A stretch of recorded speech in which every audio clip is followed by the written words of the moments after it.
یہ کہانی ہے دو چھوٹے دوستوں کی، گڈو اور سونا۔ گڈو اور سونا آپس میں دونوں دوست تھے اور دونوں ایک ہی گاؤں میں رہا کرتے تھے۔ گڈو تھوڑا چھوٹا تھا اور سونا تھوڑا بڑا تھا۔ دونوں نہایت ہی پکے دوست تھے اور گڈو تھوڑا غریب تھا اور سونا پیسے والا۔ ایک روز گڈو کے پاپا گڈو کے پاس آ کے کہنے لگتے ہیں، گڈو بیٹا، تم سارا دن سونا سے باتیں کرتے رہتے ہو، مگر تم خیال رکھو، وہ تھوڑا پیسے والا ہے، ہم غریب۔ اور سونا اپنے پاپا کے پاس جاتا ہے اور کہنے لگتا ہے، پاپا یہ گڈو اتنا غریب کیوں ہے؟ ہمارے پاس تو اتنا بڑا گھر ہے مگر وہ ایک چھوٹے سے گھر میں رہتا ہے، وہ اتنا غریب کیوں ہے؟ اس کے پاپا کہتے ہیں کہ تم اس سے دور رہا کرو۔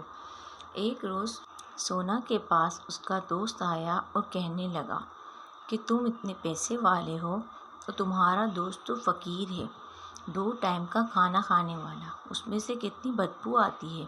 تو سونا کہنے لگا، میں اس کا بس استعمال کرتا ہوں۔ ایک روز وہ تینوں بازار جاتے ہیں۔ سونا کہتا ہے کہ گڈو ادھر آؤ، اور گڈو کو کہتا ہے جاؤ میرے لیے وہ سامان لے کے آؤ۔ گڈو فوراً اس کی بات مانتا ہے اور وہ سامان لے کے آتا ہے اور وہ سامان اس کو دے دیتا ہے۔ سونا یہ دیکھ کر اپنے دوست کو کہتا ہے کہ دیکھو میں اس سے سارے کام کرواتا ہوں، یہ میرا دوست بھی ہے اور میرا نوکر بھی ہے، میں اپنے سارے کام اس سے کرواتا ہوں۔ یہ کہنے کے بعد دونوں دوست ایک جنگل کی طرف چلے جاتے ہیں۔ وہاں جا کر سونا کہتا ہے کہ میں تم سے دوستی نہیں رکھنا چاہتا کیونکہ تم بہت غریب ہو، مجھے ہر کوئی کہتا ہے، میرے پاپا مجھے ڈانٹتے ہیں، تم میں سے بدبو آتی ہے۔ گڈو کہنے لگتا ہے، میں غریب ہوں تو کیا ہو گیا، ہم دونوں کی دوستی تو بہت پرانی ہے، لیکن میں تمہارا نوکر نہیں ہوں، تم نے مجھے کہا، میرا بہت دل دکھا ہے اس بات سے۔ اور اسی وقت ایک کار آتی ہے اور آ کے جنگل میں رک جاتی ہے۔ سونا اس وقت وہاں سے چلا گیا تھا اور اس کار میں سے ایک عورت نکلتی ہے۔ وہ گڈو سے کہنے لگتی ہے کہ تم اتنے اداس کیوں ہو، کیا ہوا ہے تمہیں، بتاؤ تم مجھے۔ گڈو کہنے لگتا ہے کہ میرا ایک دوست تھا، اور وہ سارا اپنا قصہ اس عورت کو سنانے لگتا ہے۔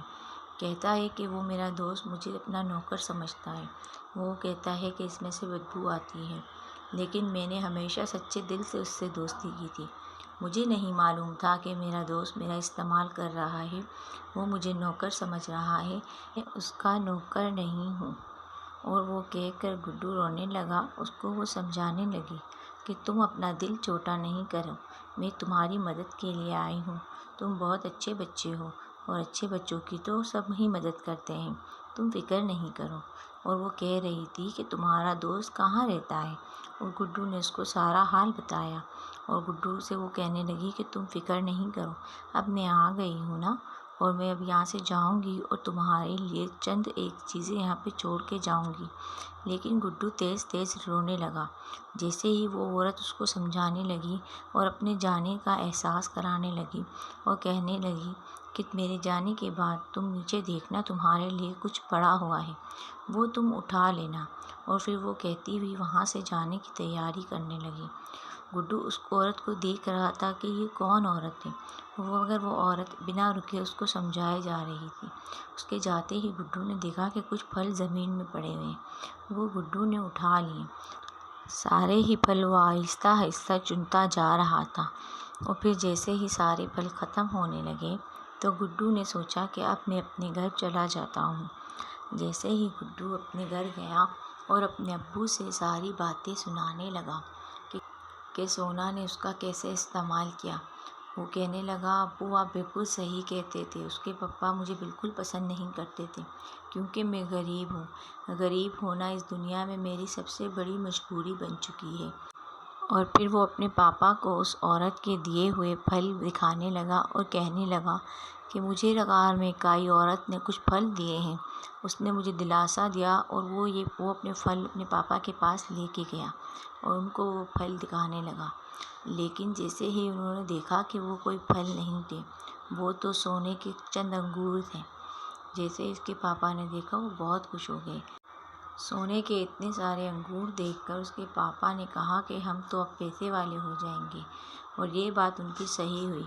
وہ لوگوں نے وہ انگور بیچے، اب وہ لوگ ایک بڑے عالیشان گھر کے مالک بن چکے تھے۔